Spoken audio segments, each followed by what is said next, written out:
अरे अनीता, हमारे सुशील के लिए गांव से रिश्ता आ रहा है। बिशन अपने गांव का सबसे अमीर किसान है। वो चाहता है कि अपनी बेटी की शादी शहर में करे। यह तो अपने छोटे भाई से पूछिए। वे गांव में शादी करने को राजी हो तो भला मुझे क्या एतराज होगा। हाँ, ये भी ठीक है।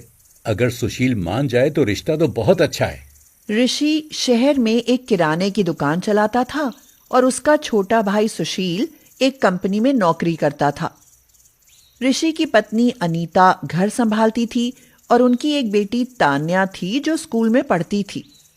ऋषि इस रिश्ते के बारे में सुशील को बताता है तो वह तुरंत हाँ कर देता है और कहता है, बड़े भैया, मुझे तो कोई एतराज नहीं है। मैं तो गांव से संबंध बनाकर खुश हूँ। पर क्या छोटे, पर भाभी से पूछ लो। क्या ये गांव की लड़की को घर में झेल भी पाएंगी? मैं तो कहती हूँ जितना जल्दी हो सके इनकी शादी करा दो। कम से कम हमारे शहरी जीवन में गांव की झलक तो देखने को मिलेगी। हम गांव की संस्कृति के टच में बने रहेंगे। अनीता और सुशील दोनों की हाँ होते ही ऋषि कुछ ही दिन बाद सुशील की गांव में शादी कर देता है और गांव की मीना शहर में अपने ससुराल आ जाती है। अनीता अपनी देवरानी से कहती है, क्यों री मेरी गांव की देवरानी, शहरी ससुराल कैसा लगा तुझे? तेरा शहर में मन तो लग जाएगा ना? दीदी, बाकी सब तो ठीक है, पर शहर की रसोई का खाना मुझे नहीं जचता। पर उसमें कमी क्या है छोटी?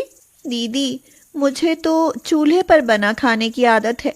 क्या हमारी रसोई थोड़ी देसी रसोई नहीं बन सकती? बन क्यों नहीं सकती? बिल्कुल बन सकती है। तू अपनी रसोई को जैसा बनाना चाहती है बना ले छोटी, हमें कोई एतराज नहीं। हमें तो बस अब तेरे हाथों का खाना ही खाना है। वो तो मैं रोज ही खिलाऊंगी दीदी, बस रसोई मेरे मुताबिक हो जाए। यह कहकर मीना अपनी जेठानी अनीता के साथ मिलकर पुरानी शहरी रसोई को एक तरह से नई देसी रसोई बनवा लेती है। अब उनकी रसोई में चूल्हे के साथ साथ और भी बहुत सारी ऐसी चीजें आ जाती हैं जो शहर की रसोई में तो नदारद रहती हैं। मीना अपनी देसी रसोई को देखकर फूली नहीं समाती। वह दही मथ कर ताजा मक्खन और छाछ तैयार करती है और फिर चूल्हे पर खाना बनाकर सबको खिलाती है। उसका बनाया देसी खाना सबको बहुत पसंद आता है। अरे वाह, चूल्हे पर बनी गरम गरम रोटियां, सब्जी और छाछ, वाह मजा आ गया। सच कहूं, देसी खाना तो बहुत टेस्टी लगा। मुझे तो मक्खन और छाछ बहुत अच्छे लगे चाचू। और मुझे भी। मैं तो कहता हूँ कि अब हमें रोज ऐसे ही खाना खाना चाहिए। रोज ऐसा ही हेल्दी खाना बने, इसीलिए तो देसी रसोई बनाई है। अब देखना मैं आप सबकी हेल्थ में कैसे चार चांद लगाती हूँ। हाँ मीना, खाने में गांव की महक और स्वाद दोनों से मन खुश हो जाता है। उस दिन के बाद मीना के शहरी ससुराल में उसकी देसी रसोई चल निकलती है और वह अपनी देसी रसोई में सबको रोज नए नए देसी पकवान बनाकर खिलाने लगती है। मगर एक दिन तान्या स्कूल जाते समय मुंह बनाकर मीना से कहती है, चाची, मेरे टिफिन में नूडल्स बनाकर डाल दो। मुझे आपका देसी खाना स्कूल में ले जाना अच्छा नहीं लगता। पर वो क्यों बेटी? वो इसलिए चाची, क्योंकि मेरी सब फ्रेंड्स मेरा मजाक बनाती हैं। अच्छा, अगर यही बात है तो मैं तुझे देसी नूडल्स बनाकर देती हूँ। ऐसा करना, तू वो देसी नूडल्स अपनी फ्रेंड्स को खिलाना। देखना, सब उंगलियां चाटती रह जाएंगी और तुझे रोज लाने को कहेंगी। हाँ। अच्छा, तो फिर देसी नूडल्स ही बना दो चाची। ठीक है, मैं अभी बनाकर लाती हूँ। यह कहकर मीना रसोई में जाती है और अपने हाथों से बनाई बारीक आटे की सेवियां हल्की सी भूनकर उन्हें दूध में पकाती है और फिर उनमें कुछ ड्राई फ्रूट्स डालकर तान्या के टिफिन में पैक कर देती है। और उस दिन मीना के यह देसी नूडल्स उसकी सब फ्रेंड्स को सच में बहुत पसंद आते हैं। वाह, तेरे देसी नूडल्स का तो जवाब नहीं तान्या। ये तो चाइनीज नूडल्स के मुकाबले बहुत टेस्टी और हेल्दी है। इनके लिए आंटी को थैंक्स बोलना। हाँ, और कल फिर यही बनवा कर लाना।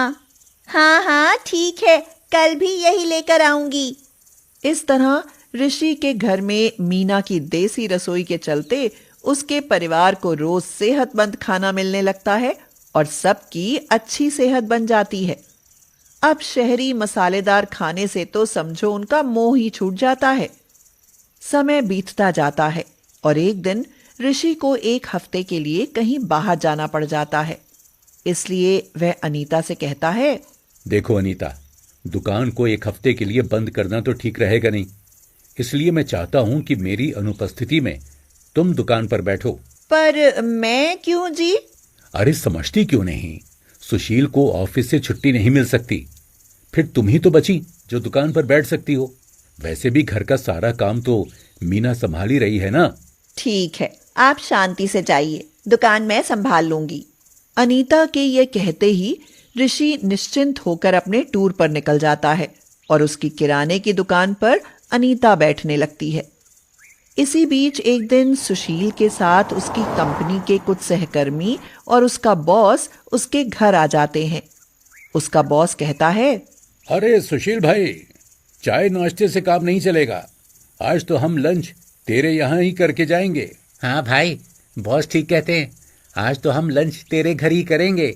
यह सुनकर सुशील परेशान हो उठता है और सोचता है, भाभी तो घर पर है नहीं और इस मीना को शहरी खाना बनाना नहीं आता, अब क्या करूं? खाना होटल से मंगाना भी ठीक नहीं है, सबको बुरा लगेगा। अगर मीना से खाना बनवाया तो कहीं नाक न कट जाए, ऊपर से बॉस भी नाराज हो सकते हैं। सुशील यह सोच ही रहा होता है कि तभी मीना उसे चिंता में देखकर पूछती है, घर में मेहमान आए हैं और आप हैं कि यूं मुंह लटका कर बैठे हैं, आखिर क्या बात है सुशील? मीना के यह कहने पर सुशील उसे सारी बात बताता है तो मीना उसे तसल्ली देते हुए कहती है, बस इतनी सी बात के लिए चिंता में पड़ गए? सुनो, ना दुकान पर से दीदी को बुलाने की जरूरत है और ना ही होटल से खाना मंगवाने की। खाना मैं बनाऊंगी। सुशील, भले मैं गांव में पली बड़ी हूँ, पर आप जितनी पढ़ी लिखी हूँ, इसलिए आप उन लोगों के साथ जाकर बैठिए। मैं ऐसा खाना बनाऊंगी कि आपके बॉस उंगलियां चाटते रह जाएंगे। यह कहकर मीना रसोई में जाती है और मेहमानों के लिए शहरी मिक्स देसी खाना बनाती है। चूल्हे की रोटियां, उन पर ताजा घर का मक्खन, गाजर का जीरे वाला रायता, मटर मशरूम और मटर पनीर की सब्जी के साथ देसी छाछ का गिलास। यह सब देख सुशील तो कुछ देर के लिए घबराया सा रहता है, मगर फिर जैसे ही मेहमान खाना चखते ही खाने की तारीफ करने लगते हैं, सुशील की खुशी की तो जैसे सीमा ही नहीं रहती। वाह भाई वाह, क्या खाना बनाया है, काश हमारे घर में भी ऐसा खाना मिल पाता तो हेल्थ बन जाती। यार सुशील, भाभी के बनाए खाने की जितनी तारीफ की जाए कम है। मिस्टर सुशील, आपकी वाइफ कुछ पढ़ी लिखी भी है क्या? पोस्ट ग्रेजुएट है सर। फिर तो आपके साथ साथ उनको भी जॉब अवश्य करनी चाहिए। अगर तुम एग्री हो तो मैं उन्हें अपनी कंपनी में जॉब दे सकता हूँ। बस कभी कभार ऐसा शुद्ध, स्वादिष्ट और हेल्दी खाना खिलाते रहना। यह कहकर सुशील के बॉस हंसने लगते हैं और सुशील और मीना दोनों खुशी से भर उठते हैं। इस तरह मीना की देसी रसोई का जादू काम कर जाता है और ऋषि के टूर से लौटते ही मीना भी जॉब पर जाने लगती है। देव का घर एक तालाब के किनारे पर था, जहां वह अक्सर सुबह शाम आकर बैठ जाता और तालाब में रंग बिरंगी उछलती हुई मछलियां देखता रहता। उसकी माँ रत्ना उसकी इस आदत से परेशान थी। सुबह सुबह वह गुस्से में बोली, देव, चिड़ियों के बर्तन में पानी रख दो और गाय को रोटी खिलाकर तुलसी जी में पानी दे आओ। यहाँ बैठने से काम ना चलेगा। क्या ये सब जरूरी है माँ? हाँ, जरूरी क्यों नहीं है। जब तक तुम तुलसी में पानी नहीं चढ़ाओगे तब तक तुम्हारे पुरखों को पानी नहीं मिलेगा। माँ, आप इतनी पूजा पाठ करती हैं, अगर आपको नास्तिक बहू मिल गई तो फिर क्या करेंगी? क्या करूंगी? अन्न जल त्याग कर समाधि ले लूंगी। मुझे धार्मिक और शाकाहारी बहू ही चाहिए। हाँ। 2 साल बाद। देखो देव, लड़की की फोटो। अरे, जब लड़की फोटो में ही इतनी खूबसूरत लग रही है तो सच में कितनी सुंदर होगी। माँ, लड़की के बारे में मैं कुछ भी नहीं जानता। तुम्हें कुछ जानने की जरूरत नहीं। तुम्हारी मौसी कोई गलत लड़की से थोड़ी ही ना रिश्ता कराएगी।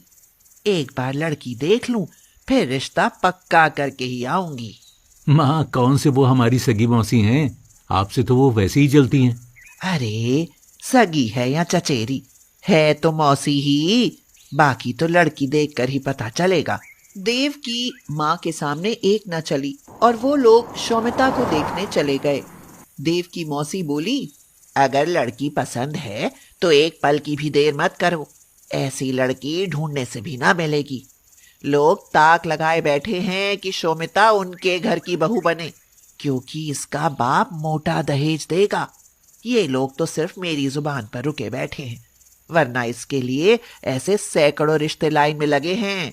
रत्ना को भी लगा कि उसकी बहन सही कह रही है। शौमिता है भी बहुत खूबसूरत, कहीं ये रिश्ता हाथ से ना निकल जाए, इसीलिए उसने तुरंत शौमिता को शगुन दे दिया। बेटी, आज से तुम हमारी बहू हो। अब जल्दी से शादी की तैयारी करो। हम अपनी बहू को किसी और के यहाँ ज्यादा दिन नहीं रहने देंगे। इसी तरह जल्दबाजी में बिना किसी पूछताछ के रिश्ता पक्का हुआ और शादी भी हो गई। शौमिता ससुराल गई तो उसे वहां का माहौल बहुत अच्छा लगा। वह खिड़की से देखती हुई अपनी ननद प्रिया से बोली, दीदी, ये तालाब कितना सुंदर लग रहा है। हाँ भाभी, और उससे भी सुंदर लगती हैं इसमें उछलती हुई मछलियाँ। भैया को तो इनको देखने के चक्कर में माँ से अक्सर डांट पड़ती है। अच्छा, क्या इसमें मछलियाँ भी हैं? मुझे भी देखनी है। हाँ हाँ, क्यों नहीं, लेकिन अभी नहीं, कुछ दिन बाद। अभी तुम यहाँ नहीं हो। सप्ताह भर रस्मों और रिश्तेदारों में गुजर गया। शौमिता का रोज मन करता कि वह तालाब पर जाए और ताजा ताजा मछलियां पकड़कर लाए और फ्राई करके खाए। एक दिन रत्ना बोली, बहू, सप्ताह भर हो गया, अब तुम्हें रसोई संभाल लेनी चाहिए। ठीक है माँ जी, बताओ खाने में क्या बनाऊं? अरे अरे, अब नहीं बहू, सुबह नहा धोकर चूल्हा पूजन करना, उसके बाद ही खाना बनाना। और हाँ, थोड़ा जल्दी उठना, तुम्हारे पिताजी सुबह ऑफिस जाएंगे। शौमिता की नजर खिड़की से तालाब पर गई तो सोचने लगी, क्यों ना सुबह मछली बना दूं? मेरे हाथ की बनी मछली की तो वैसे भी सब तारीफ करते थे। देव से कहती हूँ, सुबह 3-4 मछली ले आएंगे। अरे नहीं, उनकी क्या नींद खराब करूंगी, मैं ही सुबह जल्दी उठकर ले आऊंगी। शौमिता सुबह 5 बजे उठ गई और तालाब से मछलियां पकड़ लाई। नहा धोकर वह मछली काटकर फ्राई करने लगी। धीरे धीरे मछली तलने की गंध पूरे घर में फैल गई। रत्ना अपने पति से धीरे से बोली, सुनते हो जी, देखो तो, पता नहीं हमारे घर में इतनी गंदी बदबू कहाँ से आ रही है। देव के पिताजी बोले, अरे तुम्हारी तो नाक ही बहुत ऊंची है, सोते सोते भी बदबू आ रही है। अरे हमारी नई बहू की आज पहली रसोई है, बना रही होगी कुछ चाइनीज। वैसे भी आजकल के बच्चों को इंडियन तो कुछ बनाना आता ही नहीं। रत्ना ने खुद पर बहुत कंट्रोल किया, लेकिन जब बात नहीं बनी तो वह उठी और सीधे रसोई में गई। तब तक शौमिता मछली बना चुकी थी। अरे बहू, ये कैसी गंध आ रही है, देखूं तो क्या बनाया है। नहीं माँ जी, प्लीज अभी खोलना मत, आप जल्दी से नहा धोकर आ जाओ, तब तक मैं टेबल पर खाना लगाती हूँ। रत्ना कुछ सोचते हुए वहां से चली गई। खाना टेबल पर लग गया। सब लोग खाने के लिए आ चुके थे। ये सोचकर शौमिता बहुत खुश थी। आज मेरी मछली की सब्जी गजब बनी है। ज्यादा कुछ नहीं तो सासू माँ खुश होकर अपने गले का हार पहना ही देंगी। ससुर जी भी 5,000 की गड्डी से कम नहीं देंगे। मैंने इतनी मेहनत से तरह तरह की मछलियाँ जो बनाई हैं। अरे, तुमने इतना सारा खाना बना डाला? क्या पूरी रात जागी थी? नहीं तो सुबह 5 बजे जागी थी, तभी से बना रही हूँ। अच्छा, बातें छोड़ो, पहले मैं खाना परोस देती हूँ, वरना ठंडा हो जाएगा। शौमिता ने उनकी प्लेटों में मछली के पकौड़े रखे। रत्ना ने पूछा, बहू, ये क्या है? माँ जी, आप ही खाकर बताओ कि क्या हो सकता है। नहीं बहू, मुझे कुछ अजीब लग रहा है, इसलिए पहले बताओ कि ये क्या है। माँ जी, ये ताजा ताजा मछली के पकौड़े हैं। रत्ना चिल्लाई, मछली? और मेरी रसोई में इसमें क्या है? और इसमें इसमें फिश करी, इसमें फ्राई फिश, इसमें मछली चावल। क्या हुआ, कुछ बाकी रह गया क्या? सत्यानाश, घोर अनर्थ। देव, ले जाओ इसे यहाँ से। आज के बाद मैं इस घर में इसके हाथ का पानी भी नहीं पीऊंगी। इसने मेरी रसोई को अपवित्र कर दिया, हमारा धर्म भ्रष्ट कर दिया। शोमिता, ये सब बनाने से पहले किसी से पूछ तो लिया होता। अरे हम लोग शाकाहारी हैं, हमारे घर में मांस मछली का नाम भी नहीं लिया जाता। मुझे क्या पता था, मुझे तो लगा था कि आप सब ताजा मछली खाकर खुश हो जाएंगे। देव, मेरा सामान बांध दो। इस घर में मैं अब और नहीं रह सकती। मैं काशी जा रही हूँ। हाँ। माँ, आप कहीं नहीं जाएंगी। शोमिता, तुम अपना सामान बांधो, मैं तुम्हें तुम्हारे घर छोड़ देता हूँ। शोमिता रत्ना के हाथ जोड़ते हुए बोली, माँ जी, मुझे माफ कर दो। अगर मुझे मालूम होता कि आप लोग मांस मछली नहीं खाते तो मैं ये सब कभी नहीं बनाती। आगे से ऐसी गलती कभी नहीं होगी। ये गलती माफ करने लायक नहीं है। तुम्हें यहाँ से जाना होगा। इस घर में मांसाहारी लोगों की कोई जगह नहीं। माँ जी, मैं ही नहीं खाती, सब खाते हैं। आप नहीं खाते वो बात अलग है, लेकिन मैं अपना घर बचाने के लिए सब कुछ छोड़ सकती हूँ। मगर आप एक बार सोच कर तो देखिए कि मेरी जगह अगर प्रिया दीदी होती तो क्या आपका निर्णय तब भी यही होता? शोमिता की बात ने रत्ना को सोचने पर मजबूर कर दिया। शायद वह अपनी बेटी के साथ ऐसा कभी नहीं कर पाती। उसे शोमिता की जगह प्रिया खड़ी नजर आई और उसकी आंखों में आंसू भर आए। बहू, तुम मांस मछली खाओ ठीक है, लेकिन मेरी रसोई में शाकाहारी खाना ही बनेगा। अगर तुम्हें वो सब खाना है तो बाहर जाकर खाना। और अब ये सब फेंकना मत। तेल और मिर्च मसाले लगे हैं, खर्चा हुआ है, सब बेकार जाएंगे। इसलिए अपने कमरे में जाकर खा लेना। हाँ। नई बहू को माफ करते देख देव के पिताजी बोले, भाग्यवान, अगर नाराज हो तो मैं भी कुछ बोलूं। दरअसल ऑफिस में पार्टी होती रहती है और वहां मांस मछली सब खाते हैं, मैं भी खा लेता हूं, इसलिए मैं भी खा ही लूंगा। बेचारी बहू कितना खाएगी। पिताजी की बात सुनकर हिम्मत करके देव भी बोला, माँ, मैंने भी दोस्तों के साथ बाहर कई बार खाई है।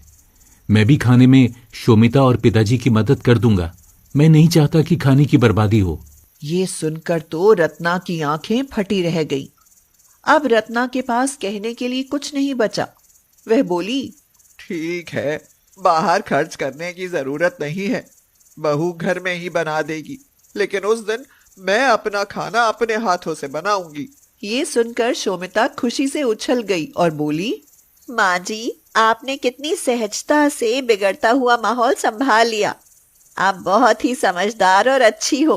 और उसके बाद उनके घर में मांस मछली को लेकर कभी विवाद नहीं हुआ।